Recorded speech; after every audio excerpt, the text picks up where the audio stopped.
Olá, boa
pra gente ser ouvida.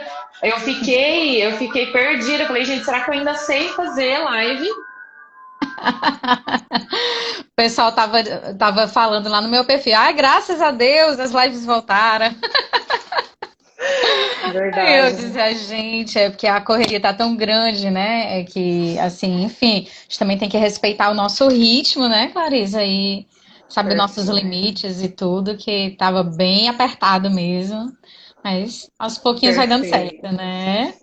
E assim, não, eu sempre olho para a live como um momento muito importante. Eu não consigo vir aqui e simplesmente, vou fazer uma live ali, vou falar qualquer coisa, né? Para mim, é o Verdade. momento onde eu tenho que me preparar, eu tenho que estudar para o que eu vou trazer, sabe? Eu me preocupo com esse momento aqui. Sim, sim. Então, o trabalho que acontece antes, né, acaba que não é só uma hora da live, ou que seja mais de uma hora ou menos, enfim, não é só esse tempo, é todo o preparo que acontece antes, né, Júlia?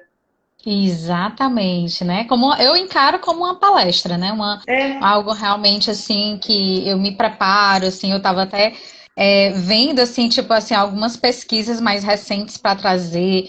E legal, isso realmente assim envolve a responsabilidade. Eu acho que toda psicóloga tem esse senso de responsabilidade, acho que é aflorado, né? é Assim, de verdade. realmente a gente se entregar, a gente ser bem responsável por aquela informação.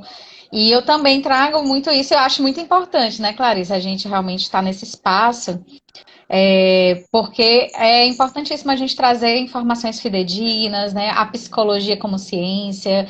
E é muito Isso, importante porque tem muita informação aqui na internet que é bem assim desencontrada, às vezes não tem uma cientificidade, às vezes tem muitas pessoas que assim, trazem conteúdo psicológico sem ter realmente uma preparação para isso e acaba, às vezes, confundindo muitas pessoas, né?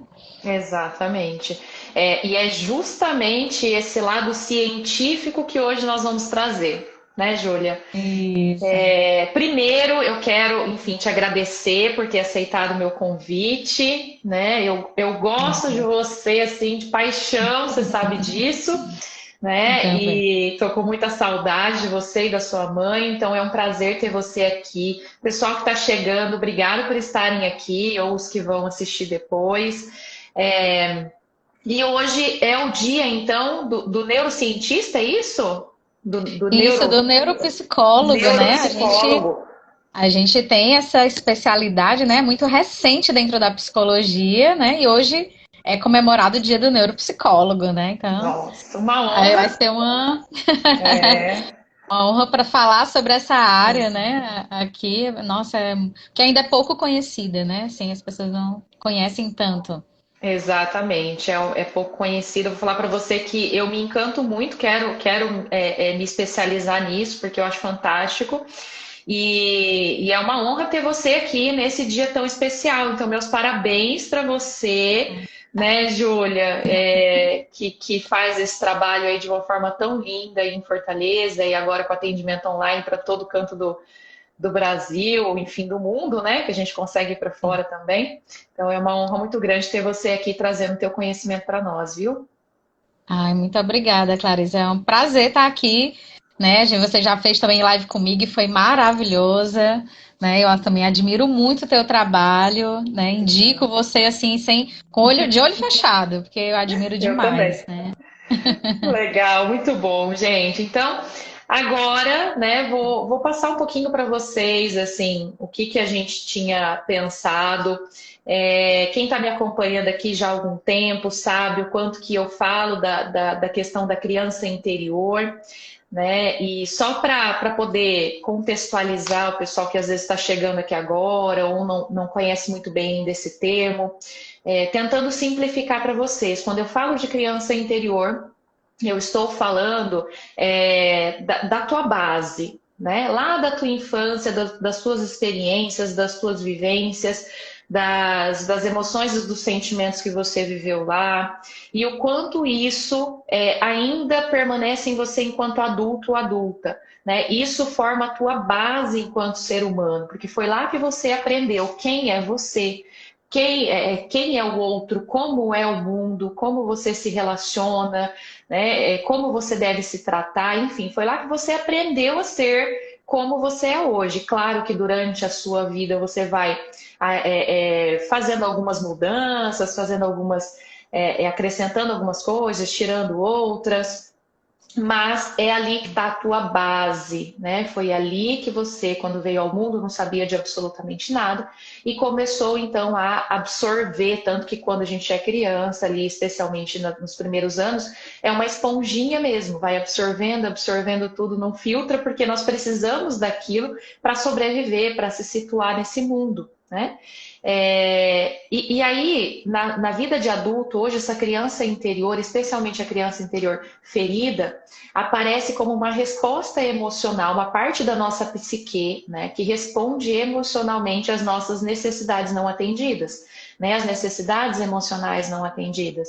Então, aparece aí muitas vezes refletido nos relacionamentos, no trabalho, enfim, na autoestima, que você acaba trazendo algumas vivências, algumas coisas que foram impactantes lá na tua infância, que às vezes você nem faz ideia, né, de que aquilo foi tão impactante, você acaba trazendo dentro de você aí de alguma forma, e já já vai ficar mais claro como é isso também, você acaba trazendo e refletindo hoje na tua vida de adulto e de adulta, né, Júlia? E aí eu queria que Verdade. você falasse um pouquinho, né, o que é a neurociência, né, o que é a neuropsicologia também, fique à vontade.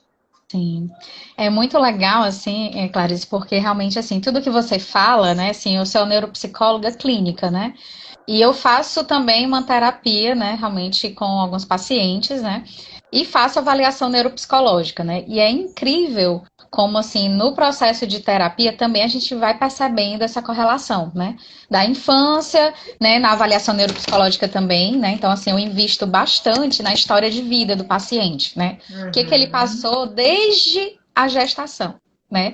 Desde Ótimo. a gestação, a gente começa, né, a ter interações, né? Porque assim, o nosso cérebro, ele é o único órgão do nosso corpo que ele se conecta com o mundo externo, né? Que ele sente as sensações, então ele interage, né, com o mundo externo, ele interage com as pessoas, com o ambiente, e ele é totalmente afetado por esse ambiente, por essas relações. Então, o que diferencia, por exemplo, um cérebro que não passou por uma experiência muito boa na infância e um cérebro que passou é nítido, né? É nítido quando a gente vê na própria avaliação neuropsicológica, quando a gente percebe também nos exames, né, de eletro também, eletroencefalograma, quando a gente vê também nas ressonâncias magnéticas, existem inúmeros achados de até atrofia, né, do cérebro. Então, assim, Nossa. existe realmente mexe muito. Por quê? Porque lá desde a gestação, ali a criança ela começa a ter umas sensações que a mãe sente, né? Então é passado para ela as sensações, por exemplo, de se a mãe está com medo, se a mãe está tendo uma gravidez de risco, se a mãe está tendo realmente uma boa experiência, né, nesse período de gestação. Tudo isso é passado para a criança e para a formação dela dentro da barriga. Uau. Então, desde dessa época, né, já começa a se formar o quê? O cérebro começa a trabalhar, né, em construir conexões, associações, porque até um meio de sobrevivência, né? Aquele meio, né, vai fazer aquele indivíduo para ele se preparar, né? O que está por vir? Né? É um ambiente Uhum. difícil de lidar, é um ambiente que precisa de um organismo mais forte, ou mecanismos de defesa, né, que vão sendo construídos no cérebro dessa criança, né? A experiência também do parto, né? Assim, a gente já sabe, né, na psicologia perinatal, que a experiência da cesárea é diferente da experiência do parto normal na criança, né? Exato. Existem inúmeros hormônios, inúmeras experiências cerebrais que são ativadas, né, melhores, né, no parto normal do que no parto cesárea. Então, até na avaliação neuropsicológica, a gente pergunta como é que foi o seu parto? Foi cesárea, foi normal, foi sofrido, né? A criança ela entrou em Uhum. sofrimento, né, de parto. Às vezes o cordão enrosca no pescoço, né? Aquela criança. O meu Exatamente. irmão, por exemplo, o parto dele foi sofridíssimo, né? Ele teve o cordão enroscou no pescocinho, ele ficou bem assim, roxinho, sabe? Quase sem ar. Então, Uhum. tudo isso, a criança tá ali, já tá recebendo, né? Toda essa experiência de vida, de como é vir para o mundo, né? Exatamente, né? Então, assim, até a infância, né, assim, vem bem antes mesmo, assim, tipo de... Existem algumas pessoas até que foram entrevistadas que tinham memórias afetivas que elas não sabiam se eram reais ou se eram imaginativas, né? Sobre Uhum. essa experiência, por exemplo, enquanto estavam na barriga da mãe, né? Ainda não se tem, assim, alguns achados, né, assim, tipo, científicos sobre isso, mas a gente tem muitos Exato. relatos, né, de pessoas que tiveram sensações, assim, sensações de ser querida ou não pelos pais, Uhum. né, sensações de medo, sensações que elas não sabiam de onde vinha, referente a esse ambiente que elas estavam, porque o cérebro ele interage com o nosso ambiente, né? Através de quê? Através dos nossos sentidos, né? Então, o cérebro é como se fosse um órgão que ele está nas extremidades do nosso corpo, através do nosso olho, do nosso ouvido, do nosso paladar, da sensação da pele, né? Então, assim, Exatamente. ele é como se eu digo que tudo é o cérebro, né? Porque ele se utiliza, né, assim, tipo, dessas ramificações que são os nervos, que são os neurônios, né? E assim, hoje a gente sabe que os neurônios, por exemplo, do cérebro, não estão somente na cabeça, tem no coração, tem no estômago, por isso que a gente sente tantas sensações fisiológicas, né? Quando alguma coisa Uau. emocional acontece, né? Nossa, Por incrível isso, né? Incrível. Isso. Então, o cérebro, ele tá ali, né, na criança ainda sendo formado, né? Ele tá ali, ele tá com poucos neurônios, né? Ele vai sendo constituído até a mais ou menos os 22 até 24 anos, o nosso cérebro ainda está em formação, né? Ainda não está completado na sua maturidade. Então, por isso Uhum. que desde a infância até, né, mais ou menos início da vida adulta, as experiências que são vivenciadas são assim, geram um impacto muito grande no cérebro, né? E como esse adulto vai ser, como esse adulto vai se relacionar, como esse adulto vai ser, vai ter um cérebro saudável ou não, né? E Exato. todas, às vezes ali na primeira infância acaba sendo tudo ok, mas depois ali já para a segunda infância, adolescência também acontecem traumas que podem sim prejudicar o funcionamento cognitivo, né? Uhum. Ou seja, não é E, só a primeira infância ali que tem esse e impacto, né? Existe não. aí até a finalizar a formação do cérebro aí, tem ainda é possível de ter esse impacto tão expressivo, né? Sim, sim. E assim, como o nosso cérebro ele vai crescendo, né? Assim, à medida que a gente vai interagindo, ele pode ter um caminho, ele pode ter um desenvolvimento, né? Que é o esperado, que é um cérebro que é cheio de conexões, mediante os estímulos, né? E esses Uhum. estímulos, eles vêm de quem? De quem nos cria, né? Esses Uhum. estímulos vêm dos nossos pais, dos nossos responsáveis, do ambiente que a gente vive. Se Isso. não tiver estímulo, nosso cérebro ele não desenvolve. Basicamente é isso, né? Ele não, por isso que é muito importante assim, porque tem um salto de crescimento muito grande na primeira infância e a gente consegue perceber realmente assim uma multiplicação de células, né, cerebrais nesse período, as Uhum. conexões, a qualidade dessas conexões, porque o nosso cérebro ele tem tanto a parte biológica, né, tipo, se você mama, se você não mama, né, isso tudo também é muito representativo. Então a gente Exatamente. fala de uma forma simbólica, mas tudo isso é vivenciado de forma fisiológica, biológica pelo nosso corpo, Uhum. Uhum. né? A questão da sensação da amamentação, de como você sente o afeto, né, das pessoas que lhe criam, como você é tratado, né, nesse ambiente, se esse Uhum. ambiente é um ambiente violento, ou se esse ambiente é um ambiente saudável para o crescimento, para o estímulo, ou então se são pais super protetores que não deixam você ter estímulo nenhum, né? Exato. Que você não pode pisar no chão porque tem um medo enorme de lhe perder, né? Uhum. Essa ausência, assim, tipo, ou então uma pobre contato de estímulos faz com que o cérebro se desenvolva pouco, né? Porque as células, elas vão fazendo comunicações à medida que a gente vai experimentando a vida. A gente Certo. vai registrando, né? Tipo assim, a gente pisa no chão, a gente sabe qual é a textura do chão, se aquele chão é Uhum. esburacado, se não é. A gente começa a ter as lembranças, né, de cheiros, tudo que é sentido, a gente começa a registrar, de uma maneira como você mesmo falou, igual uma esponjinha, né, que Exato.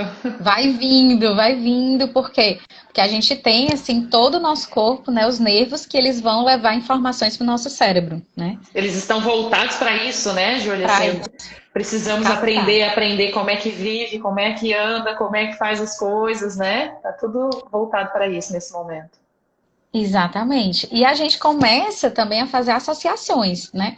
Tipo, as coisas assim reais e imaginárias, a gente não sabe se distinguir o que é imaginário, o que é real, né? Então, se nosso pai diz assim, nossa mãe diz assim, olha, é, vai para ali não, porque ali tem um bicho-papão. A gente acredita em tudo, né? Aham. Que a gente não sabe, né? Assim, o que é real, o que é imaginário. A criança, ela entra muito no mundo da fantasia, tudo é possível, porque o desenvolvimento do cérebro dela ainda não está maduro, principalmente na capacidade de julgamento. Ela não tem a capacidade de crítica, de julgamento, né? Por isso algumas pessoas falam assim: "Ah, por que quando você era criança você não disse isso e aquilo pro seu pai? Não era para você ter falado isso e não sei o quê". Mas a gente tem que entender que, assim, a nossa própria capacidade cerebral não permite que a gente enfrente, né? Que a gente realmente...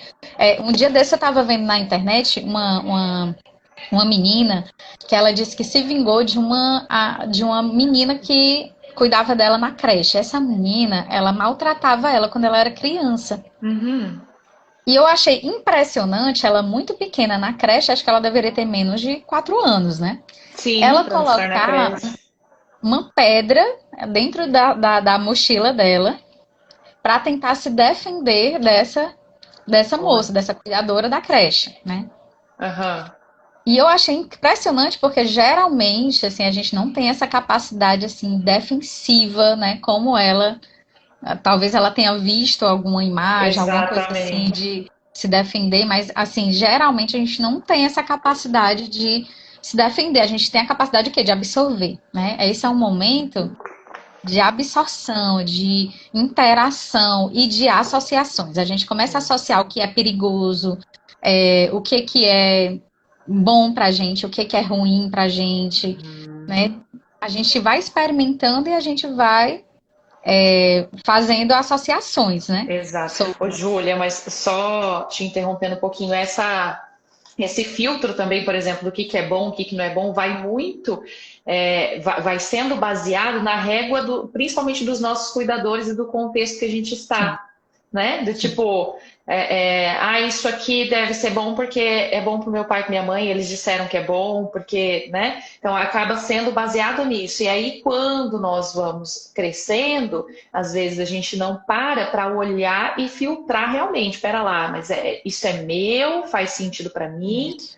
ou fazia sentido para minha mãe, fazia sentido para o meu pai, né? Então, esse filtro, parar e olhar para isso hoje enquanto adulto é muito importante, porque a criança não tinha essa capacidade, né?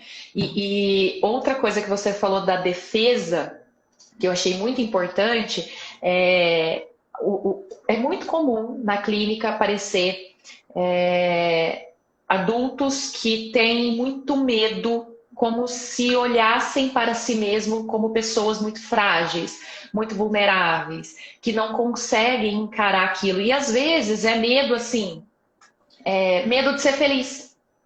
Às vezes é medo de ser feliz. É medo de ser machucado, machucada de novo, como foi lá na infância pelos seus cuidadores.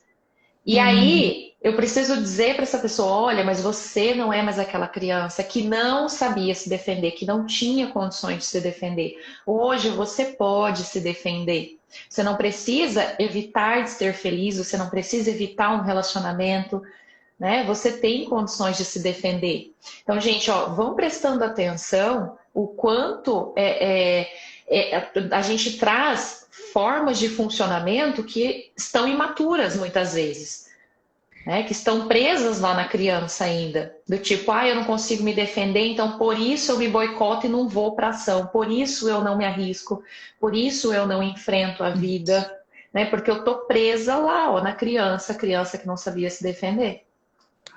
Exatamente, porque como a criança ela tira tudo como verdade, né? Então, assim, quando ela vê, por exemplo, os cuidadores dela não se importando ou negligenciando ela, ela começa a tomar aquilo como uma verdade. Eu devo ser algo, devo ter algo em mim para eles não gostarem, né? Ela começa a associar toda a culpa, né, a si mesma e começa a ter uma dificuldade realmente, assim, tipo, ao longo da vida, né, sobre aquela experiência, porque a gente tem alguns neurônios chamados neurônios espelho. Esses Hum. neurônios, eles são neurônios que são capazes, que são muito necessários para a gente poder viver em sociedade, eles imitam o comportamento do outro, né?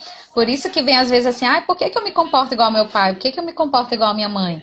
Porque é automático, gente. É Aham. simplesmente automático mesmo. A gente vai olhando, a gente vai absorvendo, interagindo e vai imitando de verdade, né? Até o momento que a gente vai ter consciência crítica, né, de sair desse automático e começar a decidir como é que vai ser o nosso comportamento, as nossas emoções. Mas, por exemplo, é muito comum, às vezes, a pessoa ter um medo, uma fobia, e quando eu vou investigar alguém na família que que criou ela também tem a mesma fobia, também tem aquele mesmo medo, também tem aquela mesma coisa. Por quê? Porque isso é passado realmente, assim, tanto geneticamente, que a gente já vê que tem marcadores genéticos, como também tem a própria interação dela com o ambiente, com as pessoas, acaba fazendo com que ela apenas imite automaticamente, sem o senso crítico.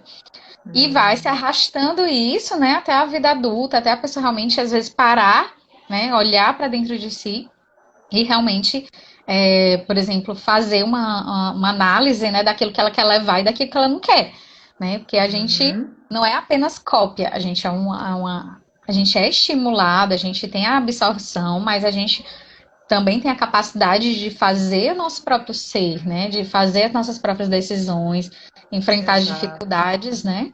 E fazer o nosso próprio, as nossas próprias decisões. Então, na primeira infância, principalmente, como tem essa multiplicação muito, tipo assim, muito forte, né, dos neurônios, é aonde realmente também é muito importante ter essa estimulação, né? E se tiver negligência, abuso, violência, é como se estivesse interrompendo esse desenvolvimento para algo mais importante, que é o quê? Que é se defender, é um mecanismo de defesa. Então, como é que eu posso me defender Sobrevivência, disso? né?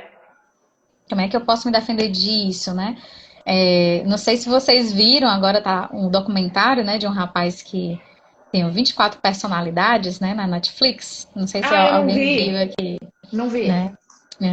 É interessantíssimo, né? Uma polêmica, né, assim, sobre em torno das múltiplas personalidades, né?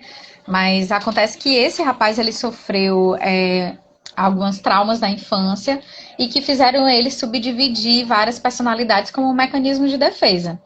E uma dessas personalidades, algumas na verdade, eram violentas, né? E acabavam vindo à tona em momentos da vida dele, né? Que ele estava tendo um tratamento, estava sem tratamento, ou então quando ele estava tendo um tratamento equivocado na época. E eles começavam a reproduzir atos de violência, de abuso, né, e tudo. E o que que aconteceu? A personalidade dele, que é um outro ponto importante, né, que é constituído nessa primeira infância, né, até seus 10 anos de idade, não é uma coisa engessada, né, gente? É uma coisa que vai se formando, inclusive, ao longo da nossa vida adulta, a gente também está formando a nossa personalidade, né, e nossa identidade. Mas a dele foi se fragmentando, né, como uma forma realmente de se defender, às vezes, daqueles abusos que ele vivia, né, do padrasto, que eram muito fortes, não eram, assim, eram abusos realmente relacionados com muita tortura, e que a mãe não defendia e ela sofria também aqueles abusos, né? Então ele cresceu realmente assim, subdividindo, né, a mente dele em limbos, né? Tipo assim, quando ali é como se uma outra pessoa tomasse a frente que pudesse suportar mais aquilo. Exato. Então a nossa mente, ela, diferente dos outros animais, é uma mente muito mais complexa, né? Que tá muito, o nosso nível emocional, ele é muito mais desenvolvido do que nos outros animais, né? E a gente acaba fazendo associações emocionais das experiências de vida, né? Então a gente, por exemplo, o meu gatinho, né? Quando ele ouve o poste da ração, né? O barulhinho da ração, ele corre, né? Por exemplo. A gente é um pouco parecido também. Eu também, Ah, não vou quando eu mentir, tenho não. algo para. Olha, eu tô aqui focada no hambúrguer que eu vou comer depois, Júlia. E se eu ouvir, se eu sentir um cheirinho aqui, eu já me desconcentro toda. Tipo isso, né? A gente tem o lado gatinho, né? Um lado realmente instintivo e animal, né? Mas Verdade. além disso, por exemplo, a gente tem. Hambúrguer, por exemplo, é uma das minhas comidas favoritas, né? Também.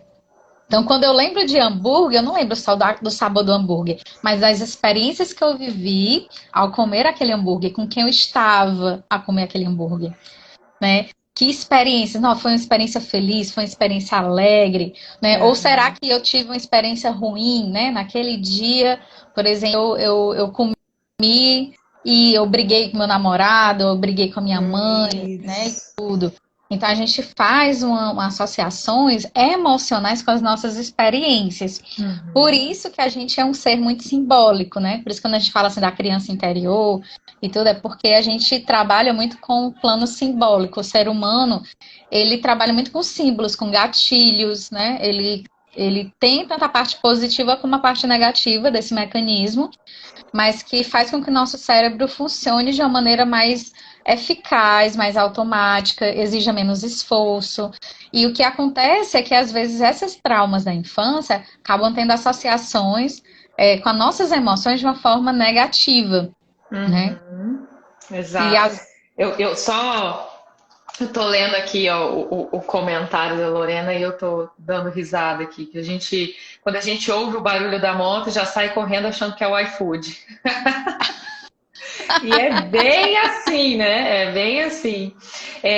Isso que você está falando também, né, Júlia, vai trazendo essa associação de um estado, às vezes, de alerta. Se eu vivi numa situação, por exemplo, numa infância que foi muito punitiva, teve uma pessoa aqui que trouxe um comentário nesse sentido, né? Que apanhou bastante na infância e que hoje fica nesse estado de alerta, esperando que algo ruim sempre possa acontecer, né? Mesmo sabendo que não faz sentido racional.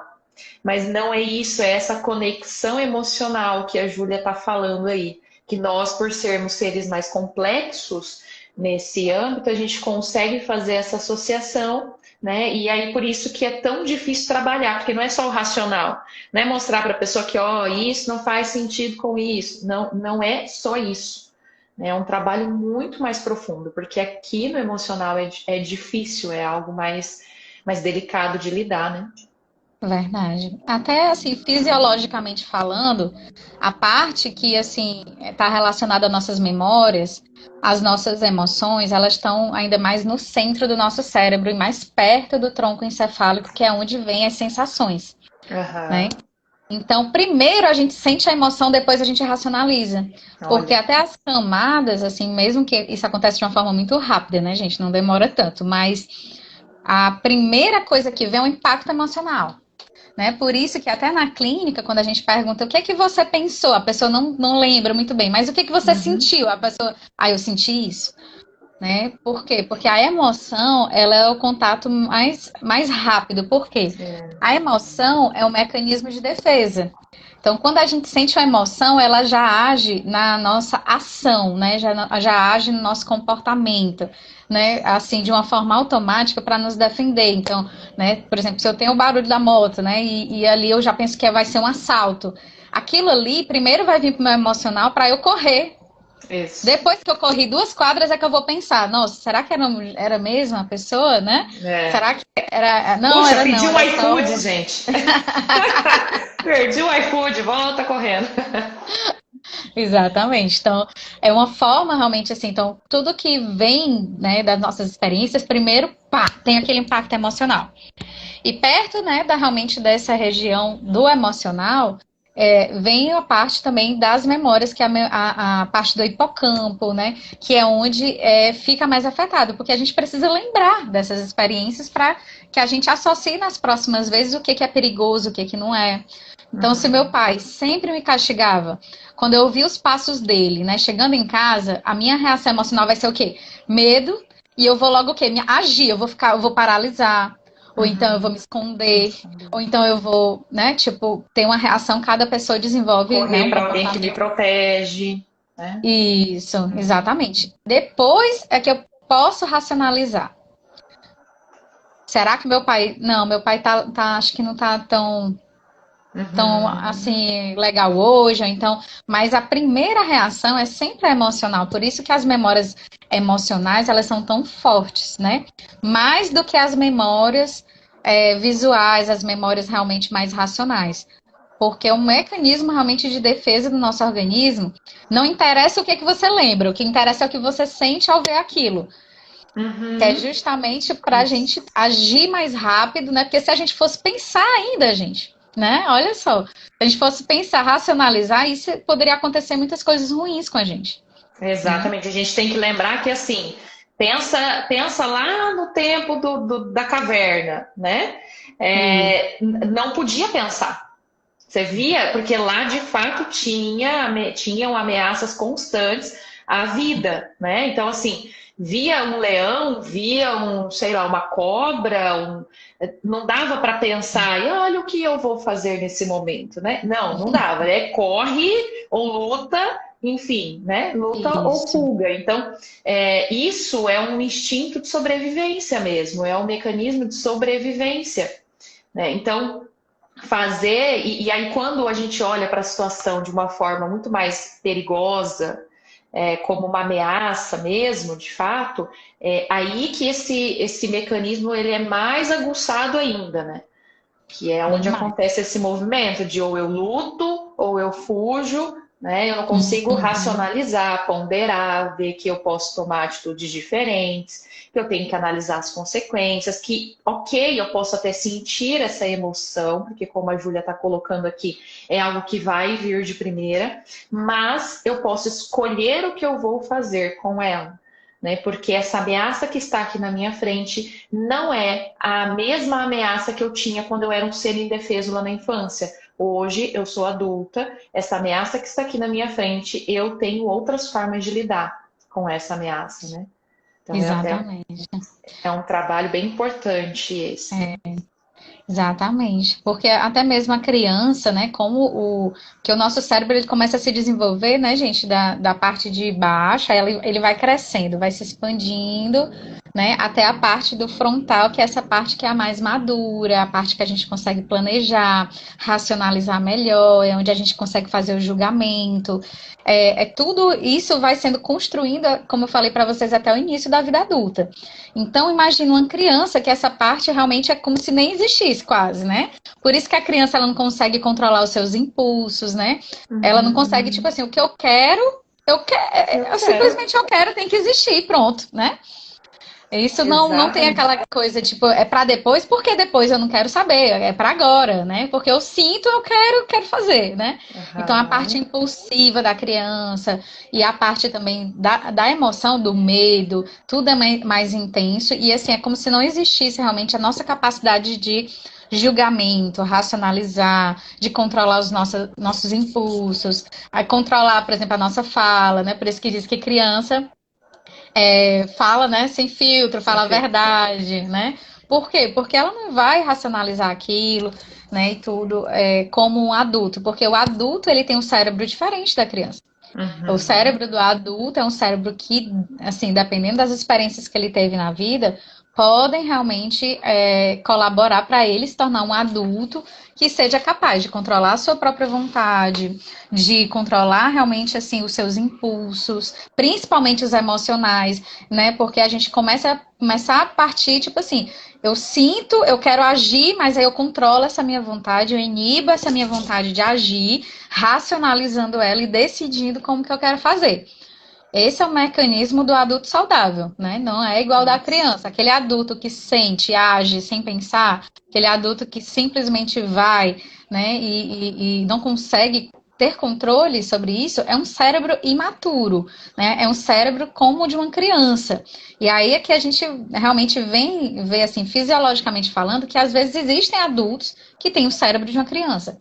Porque não conseguiram desenvolver essa parte do cérebro que é capaz de controlar os impulsos, as emoções, de analisar criticamente, de fazer um julgamento, né? Então, Uhum. muitas vezes na clínica a gente vai fazer o quê? Vai tentar desenvolver essa parte cerebral dele. Exatamente. Estimular mais, né, essa parte. Exatamente, né? Que através do quê? Através do pensamento, porque como o nosso cérebro ele é um órgão que ele interage e para ele crescer, se desenvolver, ele precisa pensar, ele precisa racionalizar, ele precisa ter experiências. Na clínica a gente vai provocando isso e mudanças cerebrais vão acontecendo. Uhum. Então, mudanças, por exemplo, no jeito de pensar, né? A gente sabe que, por exemplo, às vezes um hemisfério está mais ativado do que o outro hemisfério, que acaba causando como se fosse automaticamente pensamentos muito negativos, né? Uhum. Então, às vezes tem aquele paciente que ele só enxerga o lado negativo das coisas, por quê? Porque lá na infância ele só teve aquelas experiências que ele interpretou como negativa. Isso. As Aquele lado foi mais estimulado, fica mais sensível, né? Exatamente. Então, quando ele vai crescendo, é como se o cérebro dele só conseguisse funcionar daquela forma, né? E aí, na terapia, por que que existe a mudança? Porque a gente vai trabalhando outras partes do cérebro que são capazes de fazer questionamentos, são capazes de fazer autorreflexão, né? Vão ser capazes de fazer uma modificação cerebral para adaptar aquele cérebro a enxergar para uma outra via, né? Para uma outra forma. Porque o que vale não é o que a gente pensa, mas a interpretação e o quanto a gente acredita no que a gente pensa, né? Então, exatamente. Às vezes existem emoções, né, que foram despertadas na infância que não são reais, né? Porque é conforme a interpretação de cada pessoa, as sensações, né? Então, às vezes tem aquele, meu pai não gostava de mim, né? Minha mãe me odiava, ela sempre preferiu meus irmãos que eu. São, às vezes, né? Às vezes pode ser real, de verdade, né? Mas a gente também precisa confrontar essa realidade. Será que era mesmo, né? Porque a sensação que a gente tem quando a gente é criança pode ser uma. E essa sensação, como não estava sendo racionalizada, vai precisar o quê? Do adulto, né? O adulto, ele vai questionar o que a criança não foi capaz de questionar. Exatamente. E explicar também, né, para essa criança de uma forma simbólica, ou seja, para essa parte simbólica dele que ainda está preso lá na infância, coisas que ela não sabia, né, que não tinha sido explicado ainda para ela. E tem muita gente, né, Júlia, que, por exemplo, depois que se torna pai, depois que se torna mãe, começa a fazer as pazes com a sua história lá, com seus pais, os pais que ele teve lá na infância, porque daí ele se vê às vezes na mesma situação, tratando um filho diferente do outro, né? E não é que eu amo mais um do que o outro, imagina, mas é porque são diferentes, precisam de cuidados diferentes. E aí, se esse adulto está consciente, ele já vai ter a sacada, né? Se ele está fazendo terapia, a gente já traz isso para ele, fala, então quer dizer que pode ter acontecido isso com você lá atrás? Não é que você não era amado pelo seu pai ou pela sua mãe, né? Então ele começa, verdade, faz sentido. E aí vai ressignificando, né, esse processo. Exatamente. E essa ressignificação causa mudança cerebral mesmo, né? Assim, Né, Júlia? Tudo o que a gente aprende, né, causa modificações cerebrais, né? E assim, até os próprios traumas causam rupturas cerebrais, atrofias, né? E existem muitos achados em ressonância, no eletroencefalograma, quando a gente vai fazer o estudo do neurofeedback, a gente percebe algumas áreas que foram afetadas, né, durante aquele trauma, né? Às vezes não se sabe exatamente, a pessoa às vezes não lembra conscientemente do que aconteceu, mas pode acontecer, porque a nossa memória, ela vai sendo moldada aquilo que é mais importante, né? Existe um filtro, né? Então, para a gente lembrar, a gente tem que esquecer. Então, a gente precisa, né, nos livrar de informações inúteis para a gente conseguir ter um armazenamento mais eficaz, né? Porque imagina se a gente lembrasse de tudo que a gente vivencia, de tudo que a gente experimenta, de tudo que a gente vê, né? E lê e aprende, né?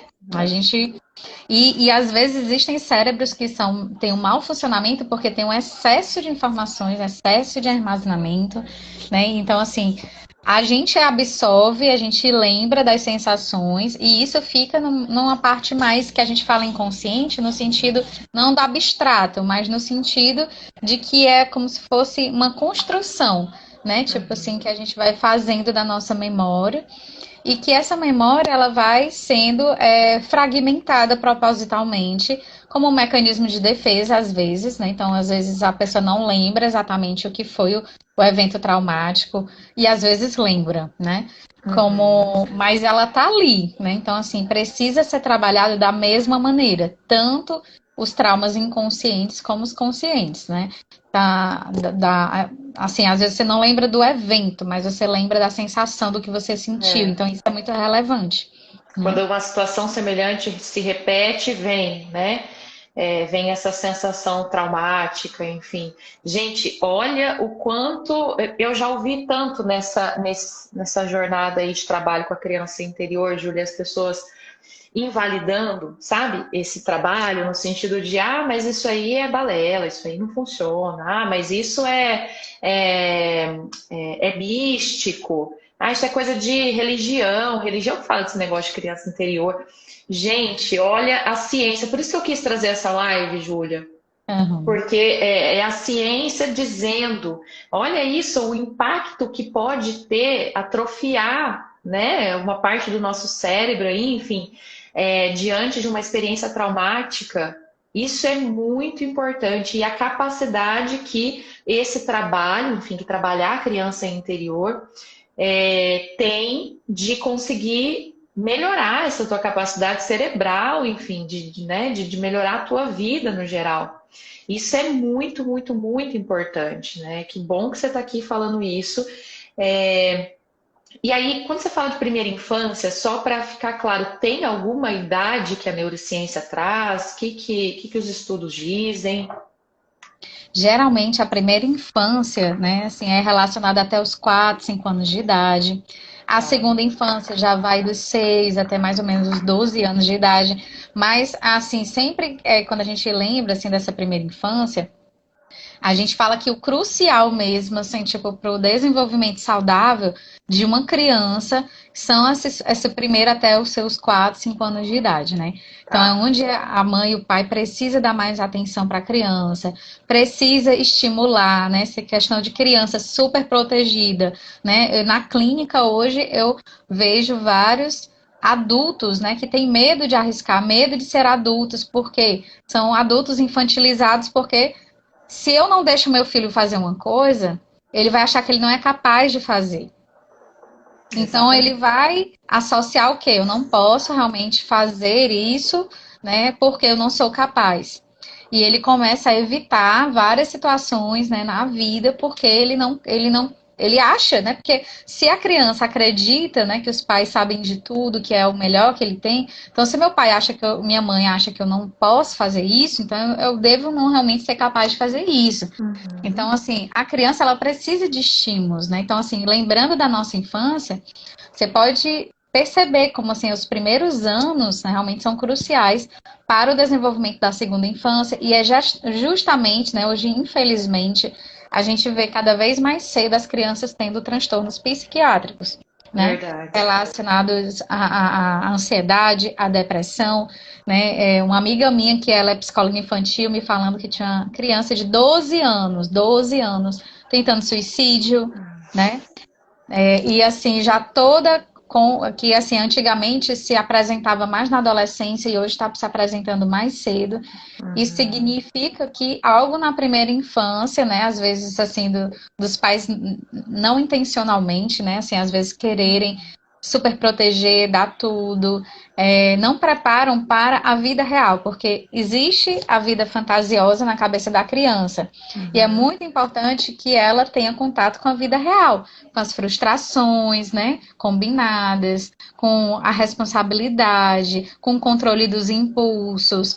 Tudo isso vai fazendo com que o cérebro dela se adapte à vida real, né? Tem, por exemplo, uma paciente minha que, tipo assim, ela ainda tem esse cérebro imaturo.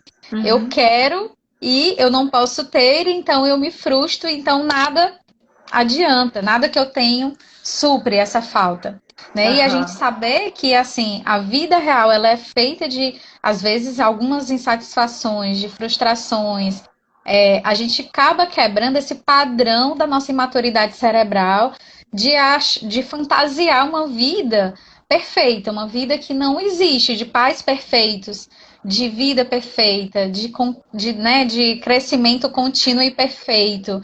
E que na realidade, né, a vida não é assim. Longe A- disso. São experiências, né? Experiências que vão trazer aprendizados, experiências que vão ser desagradáveis, experiências que vão ser agradáveis, e tudo isso vai constituir o nosso cérebro. Mas o mais importante é que, tipo assim, eu não preciso, depois de adulto, mais ser a esponja. Eu posso Uhum. ser o filtro. O filtro. Posso me transformar no filtro, onde eu vou pegar tudo que eu vivi, todas as lembranças e ressignificar elas, né? Trazendo aquilo que realmente é importante para mim e colocando, né, guardadinho ali aquela outra experiência que não foi tão legal, então que não foi válida, né? Porque a gente precisa admitir que nem tudo que a gente experimentou foi real como realidade. Às vezes Uhum. foi uma fantasia, né? E o nosso cérebro ele não sabe distinguir o que é fantasia da realidade. Quando eu sinto algo, ele já toma como real, Aham. né? E nem tempo, né, Júlia? Se eu sinto, se eu tô lembrando lá de algo que aconteceu no passado, é como se estivesse revivendo aquilo, né? Esse discernimento de tempo também o nosso cérebro acaba não fazendo aí. E dentro da infância, Júlia, tem alguma faixa de idade que o nosso cérebro já consegue ter a capacidade de filtrar mais as coisas, de ponderar, enfim, de racionalizar, de não absorver tudo? Pronto. A partir, né, dessa segunda infância, que é os 6, 7 anos, a criança ela começa já a fazer perguntas, né? Não sei se vocês já perceberam isso. Ela começa a questionar o mundo. Por que isso é assim? Né? Por que é assado? O que é isso? Mas e é isso? Né? Então ela começa Sim, a fazer essa interação, tipo de questionamento. E ela começa, às vezes, também a pontuar comportamentos dos pais, né? Ela começa a dizer, mamãe, né? Você fica muito no celular, você não me dá atenção, é né? verdade. Mamãe, a senhora só briga com o papai, né? Então, ela Aham. começa a fazer pontuações, né, que são pensamentos da percepção dela, do mundo, né? E isso realmente precisa ser incentivado, né, para ela construir essa parte realmente do cérebro que vai ser responsável de filtrar, né, algumas experiências e tudo, que ela vivenciar, que ela experimentar, por exemplo, de ela realmente se preparar para situações que possam acontecer, para ela se defender, né? Então, de preparar realmente assim para a vida real, né? Para realmente Uhum. assim para aquilo que pode vir né, realmente de real de experiência dela. Mas a partir dessa segunda infância, a criança ela já é capaz, né, de construir isso. E é um momento muito importante porque ela fala, né? Já na adolescência, às vezes, quando a criança, por exemplo, é muito reprimida em casa, ela não fala essas percepções, não tem a liberdade de perguntar, de questionar, é tido como errado, né? Ela questionar, é tido como errado, ela falar como uma coisa de desrespeito, ela começa a reprimir essas emoções que vão vir ali depois na adolescência. E na adolescência, como um período mais introspectivo, essa criança ela pode desenvolver uma depressão, um transtorno, porque ela começa a guardar, reprimir mais ainda, e ela tem a percepção mais forte, né, a percepção crítica mais forte. Então, aí é que ela não vai conseguir compartilhar, às vezes é em forma de conflitos, né?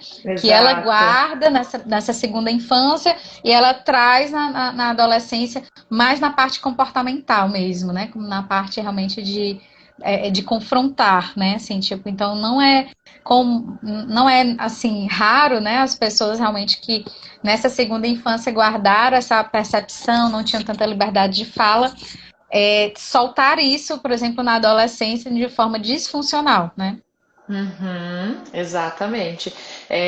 Vem esse momento até de cisão, né, de separação desses pais, de rebeldia, e que Isso. esse movimento de separação e de cisão que acontece na adolescência, por exemplo, é algo muito saudável, né? É importante que aconteça isso, para ela se separar desses pais, para ela se constituir enquanto ser humano ali, fazendo um filtro, Uhum. e às vezes muito desse filtro que a gente está falando aqui que é importante fazer, na adolescência se faz, né?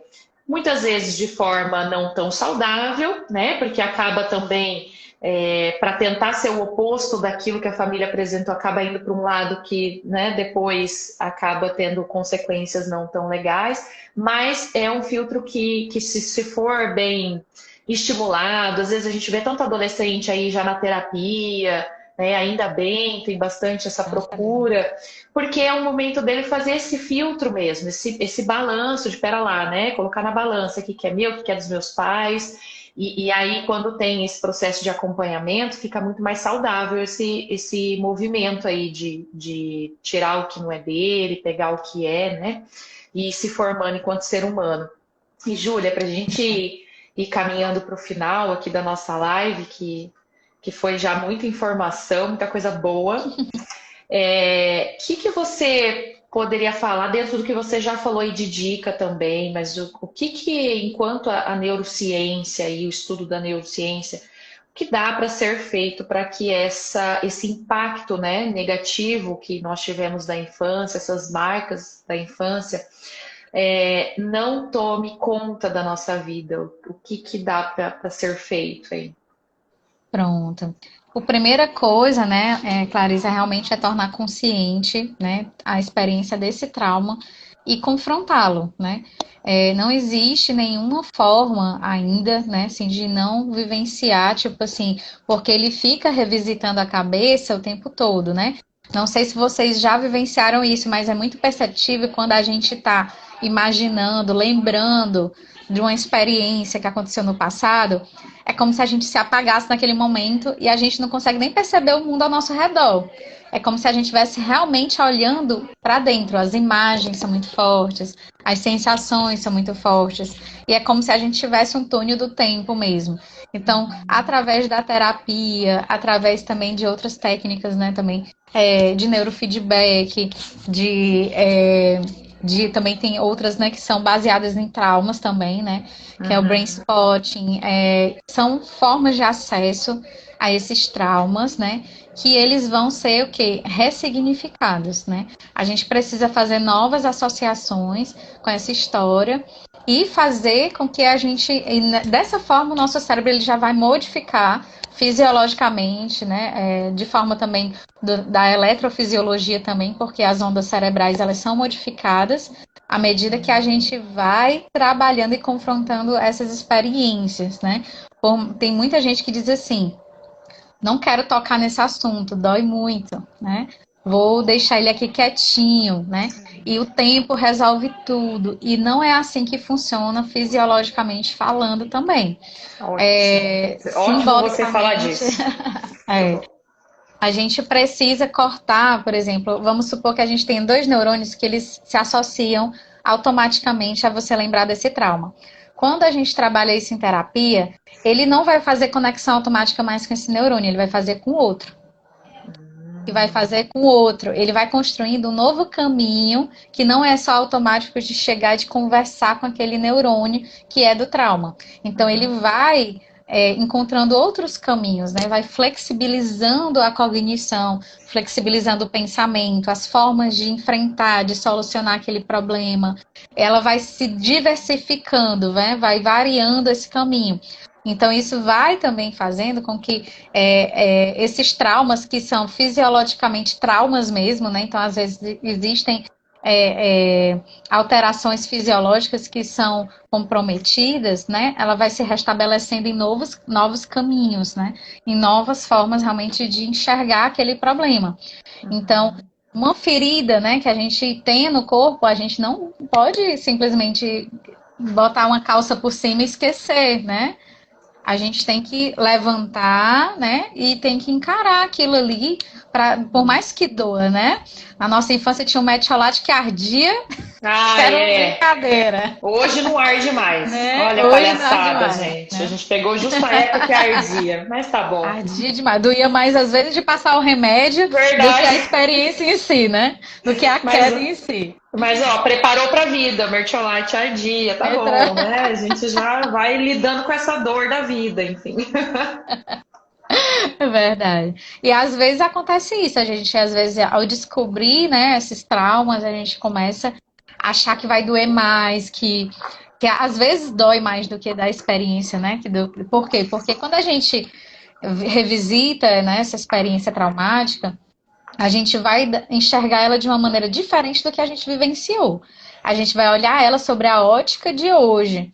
E aí pode doer mais naquele momento, mas a gente vai encontrando também outros caminhos, né? Que não é ignorar. Porque se fisiologicamente existe, imagina assim, tipo, as sensações que isso causa, né? E como isso afeta a vida dessa pessoa. Então, através da fala, né, é um dos mecanismos que a gente utiliza para realmente fazer novas conexões cerebrais, novos enfrentamentos, novas memórias afetivas, né, de realmente de questionar e de ter uma maturidade para realmente revisitar isso, né, no momento certo, com ajuda profissional. Não é também na doida, né, gente? Não vão cair, né? Assim, essa questão da criança interior, às vezes eu percebo, né, que tem alguns profissionais que tratam desse assunto de uma forma sem preparação técnica, sem preparação Isso, psicológica. E então tenho muito cuidado, porque assim, exatamente. um profissional que está disposto a ir com você a revisitar essa ferida e tudo, ele precisa também, né, ter muita capacidade técnica para fechar essa ferida junto com você. Não adianta só abrir, não adianta só revisitar e lembrar, né? E nada é Existem. milagre, né? Nada é milagroso. Ai, Nada é porque milagroso. faça, faça tal curso e aí você vai curar a ferida da sua criança interior e aí você vai sair transformado. Não, gente, não é assim, né? Não. Não é assim, não. É um processo e um processo, às vezes, bem longo. Exatamente, né? Então, assim, a gente tem que ter paciência que realmente, assim, não é do dia para a noite que o nosso cérebro ele vai mudar, né? Mas ele vai mudando sim aos poucos, né? A gente vai percebendo que, tipo, interações, novos significados, eles vão modificando e vão aos poucos realmente trabalhando isso de uma forma diferente. Que a gente sabe que existem situações e situações, né? Existem situações traumáticas que realmente foram bem além do limite do que o ser humano pode suportar, tem outras que não. Então, cada caso é um caso, mas assim, o principal realmente é estar disposto a enfrentar isso, porque isso vai se arrastar sim, né? Quando eu vou fazer avaliação neuropsicológica de idosos, existem manifestações, né, que são transtornos que vêm à tona depois de tanto tempo. Então, se o tempo fosse cura para tudo, né, os idosos não trariam tanta trauma psíquico que interfere, né, na saúde cerebral nessa terceira idade, né? Muito bem colocado, com Então, certeza. é algo que precisa ser revisitado, precisa ser visto, né, com muito cuidado com profissionais competentes, né, que tenham a técnica, que sejam psicólogos, né, para realmente poder fazer esse caminho de uma forma bem assertiva e não causar outro trauma, né? Porque É, já vi os profissionais que causam trauma nas pessoas, né? Que exatamente. Retraumatiza a pessoa, né? retraumatiza a pessoa, né? Esse cuidado é muito importante. Então, eu estou aberta aí, se vocês tiverem alguma dúvida, alguma coisa, essa é a hora, a Essa Clarisa. é a hora, aproveita que essa mulher maravilhosa está aqui com a gente. Júlia, é assim incrível te escutar, né? Eu gosto muito de te acompanhar, de ver as suas contribuições aí nas redes sociais. Eu aprendo muito. Eu ainda vou fazer a formação de neuropsicologia, porque é a minha grande paixão também. Eu estudo muito essa parte e o quanto isso vem casando com o que eu já trabalho, sabe? Então, é bem enriquecedor mesmo tudo que você trouxe para nós, essa visão científica, né? E confirmando mais uma vez a seriedade que é, gente, esse trabalho da criança interior, a importância que é olhar para isso, olhar para sua história, olhar para sua infância, né? E como a Júlia muito bem ressaltou, com um profissional de qualidade, com um profissional sério e responsável, escolha muito bem quem vai estar ao seu lado nessa caminhada, né? E aqui eu nem estou dizendo faça só comigo porque eu sou a única profissional. Não, longe disso. Tem outros profissionais muito capacitados, mas escolha muito bem, né? Escolha muito bem quem você vai colocar, entregar o teu sagrado, entregar a tua história para também não causar mais dores, né? Além do que você já tem. Então, Sim, eu acho que o pessoal pode mandar qualquer coisa lá no teu direct, Júlia, perguntas, ou pode então, sim. Assim Joia. que eu puder, realmente eu respondo, né?